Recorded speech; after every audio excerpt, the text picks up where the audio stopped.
হাল দশা কবি আব্দুল আওয়াল। সন্তান এখন বিক্রি হচ্ছে, জন্ম হওয়ার পরে চালান ছাড়া ব্যবসা ভালো ছাগল ভেড়ার দরে। পশু পাখি জীব জানোয়ার সন্তান দেয় না ফেলে, মানুষ হয়ে বেকায় তারে কিছু পয়সা পেলে। পরকীয়ায় সন্তান মারে প্রমাণ পাওয়া যায়, স্বামীর চেয়ে ভাতার ভালো হাল জামানার মায়। বুড়া চাচাই করল বিয়া, বউটি তাহার জোবা, পিতা মাতায় হইল ধনী, জামাই বেটা বোবা। নিংরি আতর কানা খোরা, ঠোকসে পাকনা বুড়ি, কামাই ছাড়া মডেল হইয়া করছে ঘোরাঘুরি। মেয়ের বয়স হয়েছে 30, এখন ব্যারিস্টার, 18তেই বিয়ার আইন, 12 বছর পার।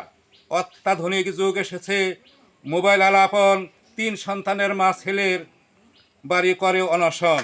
আসল নকল যায় না বোঝা, বোরকা দিয়ে ঢাকা, ধর্মসভার প্রধান অতিথি খায় সে সুদের টাকা।